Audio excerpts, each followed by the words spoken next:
মুরসালিন খাতামুন নবিয়্যিন সরওয়ারে দু আলম সেই নবীর উপরে লাখ কোটি দুরূদ পেশ করছি, বলি সাল্লাল্লাহু আলাইহি ওয়াসাল্লাম। আল্লাহ রাব্বুল আলামিনের অবতারিত গ্রন্থ থেকে প্রতি শুক্রবারে আলোচনা করা হয়। আমাদের উদ্দেশ্য থাকে একটাই, সেটা হলো আমরা এর উপরে যেন আমল করে আমরা কিছুটা হলেও উপকৃত হতে পারি, আমাদের ঈমানকে আমরা যেন আরো শান দিতে পারি। আল্লাহর হুকুম আদায় করে আল্লাহ পাক যে দায়িত্ব দিয়ে দুনিয়াতে পাঠিয়েছেন, সেই দায়িত্বটা পালন করে আমরা যেন আল্লাহর কাছে আবার ফিরে যেতে পারি, এটাই হলো আমাদের লক্ষ্য। বান্দার ইবাদতের একমাত্র লক্ষ্য হলো আল্লাহর সন্তুষ্টি অর্জন। আমি যে ইবাদত করি এতে যদি রব্বুল আলামিন সন্তুষ্ট না হয়, তাহলে এই ইবাদতের এক পয়সা কোনো মূল্য নাই। আমাদের নামাজ, রোজা, হজ, যাকাত, আমাদের যত রকম কর্মকাণ্ড আছে সব কিছুর উদ্দেশ্য হলো আল্লাহকে সন্তুষ্ট করা। তাহলে যে রবকে আমরা সন্তুষ্ট করতে এসেছি, আমরা যদি ঠিক হুকুম মোতাবেক আমরা যদি সেই হুকুমগুলো আদায় না করি, আল্লাহর নির্দেশিত পন্থায় যদি হুকুম আদায় না করি, তাহলে সেই রব সন্তুষ্ট হবেন না। এটা আপনার আমার জন্য শুধুমাত্র সময়ের অপচয় হবে, আল্লাহর সন্তুষ্টি অর্জন হবে না। আমি সূরা আন-নজম এখান থেকে কিছু আয়াতে কারিমা আমি তেলাওয়াত করেছি। আল্লাহ রাব্বুল আলামিন আজকের তেলাওয়াতকৃত আয়াতের ভিতরে অত্যন্ত চমৎকারপূর্ণ কিছু কথা বলেছেন। আল্লাহ রাব্বুল আলামিন সূরা আন-নজম বিশ্ব নবী জনাবে মুহাম্মদুর রাসূলুল্লাহ সাল্লাল্লাহু আলাইহি ওয়াসাল্লামের উপরে মক্কি জীবনে এটা নাজিল করেছিলেন।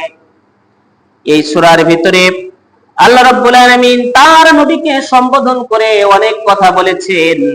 আল্লাহ রাব্বুল আলামিন বলছেন, ওয়ান নাজমি ইজা হাওয়া মা দাল্লা সাহিবুকুম ওয়া মা গাওয়া ওয়া মা ইয়ানতিকু আনিল হাওয়া ইন হুয়া ইল্লা ওয়াহয়ুন ইউহা। আল্লাহুম্মা আমিন।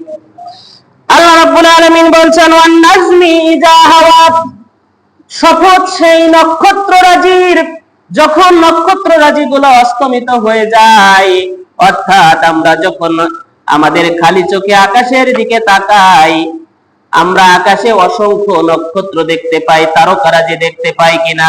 পাই না বলেন? আকাশে অসংখ্য নক্ষত্ররাজি আমরা দেখতে পাই, তারকারাজি দেখতে পাই। ওই তারকারাজি গুলো একটি নির্দিষ্ট সময়ে প্রস্ফুটিত হয়, বিলীন হয়, কিন্তু যখন সূর্য আবার উদয় হয়, আকাশের নক্ষত্ররাজি গুলো তারা আলো বন্ধ করে দেয়, অর্থাৎ সকাল হয়ে যায়। ওই সময়কার শপথ রব্বুল আলামিন এখানে করেছেন, ওয়ান নাজমি ইজা হাওয়া। শপথ হলো সেই নক্ষত্ররাজির, ইজা হাওয়া, যখন সেগুলো অস্তমিত হয়ে যায়। তার মানে সকালবেলা এখন কি আর আকাশে দিকে তাকালে আর আকাশে তারা দেখা যাবে? বলেন, দেখা যাবে না। তাহলে তারা যখন ফোটে আর যখন অস্তমিত হয়ে যায়, তারা ডুবে যায়, এই সময়কার শপথ আল্লাহ রাব্বুল আলামিন করেছেন। কার জন্য? তার বন্ধু প্রিয় নবী, আপনার আমার নবী, বিশ্ব নবী জনাবে মুহাম্মদুর রাসূলুল্লাহ সাল্লাল্লাহু আলাইহি ওয়াসাল্লামের সম্পর্কে কথা বলতে গিয়ে আল্লাহ রাব্বুল আলামিন এই সময়কার কসম খেয়েছেন। আল্লাহ রাব্বুল আলামিন তিনি সৃষ্টিকর্তা, তিনি সবকিছুর শপথ করতে পারেন, কসম করতে পারেন, কিন্তু আমরা যদি ওই নক্ষত্ররাজির কসম খাই, আমরা যদি মায়ের কসম খাই, আমরা যদি বাপের কসম খাই, আমরা যদি কোনো দেবদেবীর কসম খাই, সেটা আপনার আমার জন্য হারাম হয়ে যাবে। মানুষ হিসেবে আল্লাহ ছাড়া আর কারোর নামে কসম খাওয়া জায়েজ নেই। কথা বুঝতে পেরেছেন? আমরা কিন্তু এই ভুলটা করে থাকি। যারা জানে না, অনেক সময় বিভিন্ন জিনিসের নামে তারা কসম খায়, কিন্তু আমরা আল্লাহর নামে ছাড়া আর কারোর নামে কসম খাওয়া যাবে না। কিন্তু আল্লাহ রাব্বুল আলামিন তার সৃষ্টির সকল কিছুর ব্যাপারে কসম খেতে পারেন। এরপরে রাব্বুল আলামিন বলছেন, ওয়ামা সাহিবুকুম ওয়ামা গাওয়া। ও মানুষেরা, তোমাদের বন্ধু, তোমাদের সাহেব, তোমাদের ফ্রেন্ড, তোমাদের কলিগ, তোমাদের বন্ধু বিপদগামী হয়নি এবং তিনি পথচ্যুতও হয়নি। এই কথা রাব্বুল আলামিন কেন বললেন? বিশ্ব নবী জনাবে মুহাম্মদুর রাসূলুল্লাহ সাল্লাল্লাহু আলাইহি ওয়াসাল্লাম আল্লাহর পক্ষ থেকে এই কোরআন তিনি অবতারিত গ্রন্থ আল্লাহ রাসূলের উপরে নাজিল হয়েছে। এই কোরআন যখন তার উপরে নাজিল হলো, এই কোরআনের বিভিন্ন কথা তিনি যখন মানুষের সাথে বলতেন, তখন এক শ্রেণীর মানুষ আল্লাহ রাসূলকে এই কথা পর্যন্ত বলল যে ও পাগল হয়ে গেছে। কি হয়ে গেছে? পাগল হয়ে গেছে। আল্লাহ রাসূলকে বলছে পাগল হয়ে গেছে, ও গণক হয়ে গেছে, ও জাদুকর হয়ে গেছে, ও পথচ্যুত হয়ে গেছে, ও বাপ দাদার 14 গোষ্ঠী, আমাদের বাপ দাদার যে ধর্ম ছিল ওই ধর্মের বিরুদ্ধে সে কথা বলা শুরু করেছে। কুরাইশদের যে ধর্ম ছিল সেই ধর্ম কি এই কোরআন? বলেন, এই কোরআন না, এই কোরআন একটা নতুন ধর্মগ্রন্থ বিশ্ব নবী সাল্লাল্লাহু আলাইহি সাল্লাম নিয়ে আসছিলেন। তাহলে কুরাইশরা যে ধর্ম মতে বিশ্বাসী ছিল, কাফেররা বলল যে মুহাম্মদ পাগল হয়ে গেছে, সে পথচ্যুত হয়ে গেছে, সে পথভ্রষ্ট হয়ে গেছে। এই অপবাদ যখন দিতে লাগলো, তখন আল্লাহ রাব্বুল আলামিন ওহী নাজিল করে তিনি জানিয়ে দিলেন, ওমা সাহিবুকুম ওমা গাওয়া। ও আরববাসীরা, তোমাদের বন্ধু পথচ্যুত হয় নাই, সে বিপদগামী হয় নাই। কে বলছেন? আল্লাহ রাব্বুল আলামিন। বরং তিনি যে কথাগুলো বলেন সেই কথাগুলো সত্য, সেই কথাগুলো সবচাইতে সত্য। তিনি সত্য, সরল, সঠিক পথের উপরে অধিষ্ঠিত আছেন, তিনি পথচ্যুত হন নাই। এরপরে রাব্বুল আলামিন বলছেন, ওয়া মা ইয়ানতিকু আনিল হাওয়া ইন হুয়া ইল্লা ওয়াহিয়ুন ইউহা।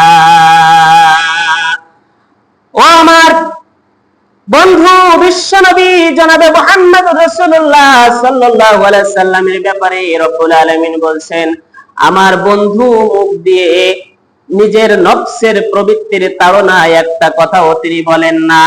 তিনি যা বলেন সেটা হলো আল্লাহ রাব্বুল আলামিনের কথা। আল্লাহ রাসূল সাল্লাল্লাহু আলাইহি ওয়াসাল্লাম নফসের তাড়নায়, কুপ্রবৃত্তির তাড়নায়, আবেগে বশবর্তী হয়ে একটিও কথাও তিনি বলেন নাই জনসমাজে। তিনি যা বলেছেন সবগুলো ওহী। সবগুলো কি বলেন? ওহী। ওহী দুই প্রকার, আমাদেরকে জেনে রাখতে হবে এগুলো। ওহী কয় প্রকার? দুই প্রকার। একটা হলো ওহী মাতলু, যেটা হলো এই সরাসরি কোরআন জিবরাইল আমিন আলাইহিস সালাতু ওয়াস সালাম বিশ্ব নবীর উপরে নাজিল করেছেন। এর উপরে এই কোরআনের ভিতরে আল্লাহ রাসূলের মন গড়া একটা কথাও নাই। মন গড়া কথা না, শুধু এমনি স্বাভাবিকভাবে কোনো কথা এই কোরআনে নাই। এই কোরআনে যত কথা সব আল্লাহ রাব্বুল আলামিনের। আরেকটা হলো ওহী গায়রে মাতলু, যেটা হলো হাদিস। নবী করিম সাল্লাল্লাহু আলাইহি সাল্লামের প্রায় 70 লক্ষ হাদিস আছে। কয় লক্ষ? 70 লক্ষ হাদিস আল্লাহ রাসূল বলেছেন, এইগুলো ওহী গায়রে মাতলু। ওহী মাতলু এবং ওহী গায়রে মাতলু এই দুটো একটিও কথা আল্লাহ রাসূল আল্লাহর অনুমতি ছাড়া বলেননি। কিন্তু কাফেররা এটা বিশ্বাস করতো না, এটা বিশ্বাস করতো না। আজ আপনার আমার এই সমাজে আরো অনেক অনেক মানুষের আমরা দেখা মেলে, আমরা জানি যে তারা সরাসরি কোরআনকে অবিশ্বাস না করলেও হাদিসের ব্যাপারে অনেকের দ্বিমত আছে। হাদিস তারা বিশ্বাস করতে চায় না। হাদিস